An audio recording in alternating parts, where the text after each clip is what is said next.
passionate movement for justice is finding itself swept under the feet of rampaging and destructive mobs who have sown chaos in cities across the country. In New York last night, looters again overwhelming police to ransack stores and businesses, this time in the heart of Manhattan. The mayor now banning cars in much of the city. Tonight, police officers themselves being targeted. In St. Louis overnight, several were shot. As elsewhere, peaceful marchers are taking the streets again at this hour, trying to reclaim their voices and the narrative. We've got a lot to cover tonight. Miguel Almaguer leads us off. Miguel, what are you seeing? Lester, this crowd here in Los Angeles easily soars into the thousands. It's one of the largest crowds in this entire region. It comes after a night of violence and looting. But for now, this crowd has been peaceful. It wasn't demonstrators, but looters who marred the message of peaceful protests with acts of violence. From coast to coast, brazen break-ins as police tangled with criminals. In Midtown Manhattan, Macy's flagship ransacked in Herald Square. Famed Fifth Avenue raided by thieves, smashing windows. After 700 arrests, 8,000 officers can now enforce the city's 8 p.m. curfew. The police in New York City were not effective at doing their job last night. Period. In some of the nation's biggest cities, the night spiraled out of control early. Across the street from the White House, rubber bullets and flash grenades were launched into a peaceful crowd before curfew. If you believe that our rights are valued, then you believe that this isn't right. There's also trouble in St. Louis. Steve Patterson is there. City leaders here condemning what they're calling a tragic night of violence. 4 police officers shot after peaceful rallying devolves into shootings, fires, and widespread looting. Now a 9 p.m. curfew for the first time tonight. With the president threatening to deploy the U.S. military if governors can't keep their state safe, pockets of violence continue to unfold after 7 nights of protests in at least 140 cities. You're tarnishing a powerful movement right now. It's not allowing our word to be heard. With 6 police officers shot and several struck by cars, a plea for the mayhem to end. The National Guard deployed in at least 21 states, including California, where looters again raided stores and shut down the 405. This is the moment protesters took over one of the busiest freeways in the nation. Traffic has come to a standstill. Looting a store, burning a building, attacking a police officer, seeing the death and the destruction cannot bring honor. It's not done in an honorable way. In cities like Portland, Oakland, Denver, and Phoenix, protests have started peaceful. Those behind the badge shaking hands, kneeling for justice, and even walking alongside protesters. There's racism here. That's what we're standing against. That's what we want change for, and that's why they're walking with us. After police in Seattle took a knee, hours later, they picked up their guns, declaring a riot when rocks and bottles were hurled at them. Jolene Kent caught in the crossfire. Oh my God. As police pushed back the crowd. Look, America! This is not about black anymore. This is not about white. This is about justice for all humans. But tonight, after a week of protest, patience is wearing thin. As one side of the police line demands order and the other, justice. The question tonight in this city and so many others, what will happen after curfew? Here in Los Angeles, police are staged just around the corner. It could be a long night ahead. Lester? Miguel Almaguer in Los Angeles tonight. Thanks. An early curfew taking effect here in New York as well after last night's violence. Ron Allen has been following the protests all day. Ron, what's the latest? Good evening, Lester. This is what we've been seeing all day through the streets of New York City. Thousands of peaceful protesters apparently trying to make a profound statement before that 8 p.m. curfew goes into effect. We're also seeing a massive police presence.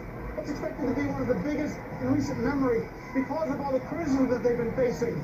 Now, we understand the protests here may be turning a corner there and heading about a mile in that direction to President Trump Tower for a big rally this evening. The police have been saying that as these protests have been going on day by day, they've been getting more and more peaceful. But they say they're fighting a determined, sophisticated, organized criminal element determined to cause vandalism and destruction. Tonight, police seem determined to stop it. We'll see what happens after dark. Ron Allen tonight. Ron Allen in New York, thank you. And as the country tries to deal with this wave of violence and vandalism marring the protests, some people are preparing to take a stand to defend what's theirs. Here's Scotty Schwartz. As plywood goes up across America, more guns are coming out as well. Store owners seeing images like this now arming themselves. We will arm ourselves. We will protect our business. But defending property has turned deadly in places like Philadelphia, where police say a gun store owner killed an armed looter. The owner of the gun shop was in possession of one of his guns, fired several shots, striking the one male at least one time in the head. A woman in Rochester attacked after telling looters not to steal from a jewelry store. In Phoenix, this armed store owner saying he's trying to protect his property. This isn't a protest, this isn't rioting. This is crime.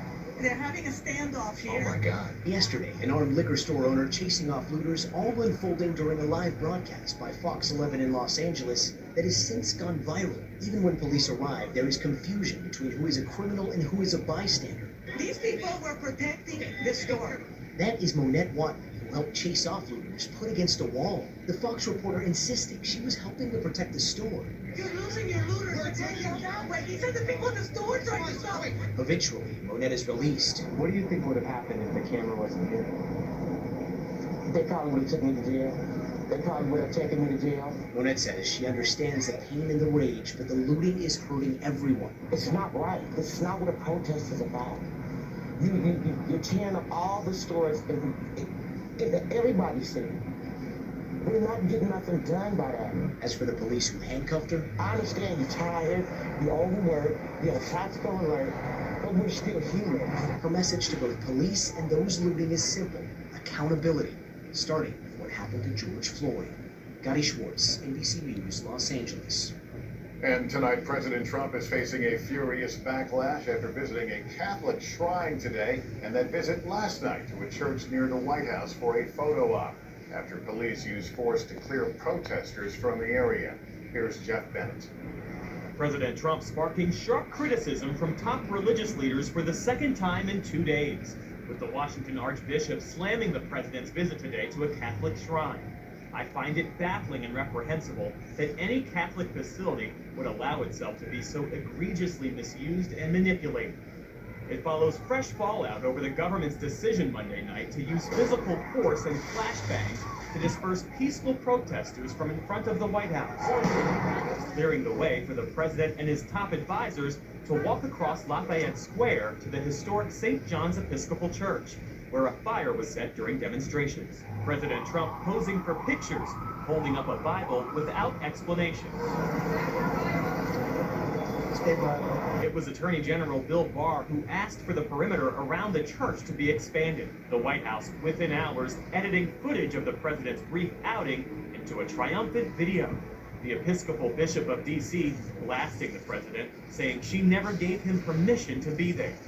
He didn't come to church to pray. He didn't come to church to offer condolences to those who are grieving. He didn't come to commit to healing our nation. A group of pastors today echoing the bishop. Mr. President, I know you stood right here and held the Bible in your hand, but it is clear you don't have the Bible in your heart. Sources tell NBC News the president's decision to visit that church was fueled in part by frustration over news reports that the Secret Service ushered him to a bunker during Friday night's protest. And it was his idea because he wanted the visual of looking strong and in charge.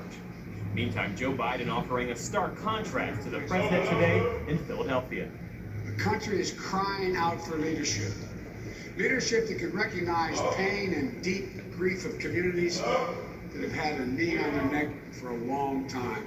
The apparent Democratic presidential nominee pledging to address racial injustice. The moment has come for our nation to deal with systemic racism, to deal with the growing economic inequity that exists in our nation. to deal with the denial of the promise of this nation made to so many. And tonight, rare comment from former President George W. Bush. In a statement, he said he's anguished by George Floyd's killing and that it's time to examine what he calls America's tragic failures, saying it's critical to seeing the country's reality honestly and improving on it. Lester? Jeff Bennett in the White House, thanks. 8 days after the death of George Floyd, the Minneapolis Police Department is under intense new scrutiny tonight as the mother of one of Floyd's children speaks out for the first time. Gabe Gutierrez is in Minneapolis. Tonight, as this memorial grows, the state of Minnesota has launched a sweeping civil rights investigation of the Minneapolis Police Department for the first time in its history. Today is a step towards that deconstruction of systemic racism. But there's mounting frustration here that 3 of the fired officers at the scene of George Floyd's death have not yet been criminally charged. Donald Williams is still haunted by that night. It's not moving. He says he walked up while Floyd was already on the ground. At the time, George was on the floor, panting for his life, asking for forgiveness, calling for his mom, saying he can't breathe. Could you believe what you were seeing? Nah, it was like in a twilight zone. It was like something that was unreal. Former officer Derek Chauvin has been charged with 3rd-degree murder and 2nd-degree manslaughter after kneeling on Floyd's neck for close to 9 minutes. Should those other officers face charges? Yeah. They killed a human being. All of the officers have declined to comment publicly. The state's attorney general is now leading the case and has declined to give any timeline. We expect the other officers to be arrested before George Floyd is laid to rest. Floyd leaves behind 2 children, including 6-year-old Gianna. He was a good and just all around good guy. Her mother, Roxy Washington, says Floyd was very involved in their life in Houston. It's together again. Never. Gabe Gutierrez, NBC News, Minneapolis. In 60 seconds, the tense standoff and the Good Samaritan who took action. What he did that has so many people talking tonight.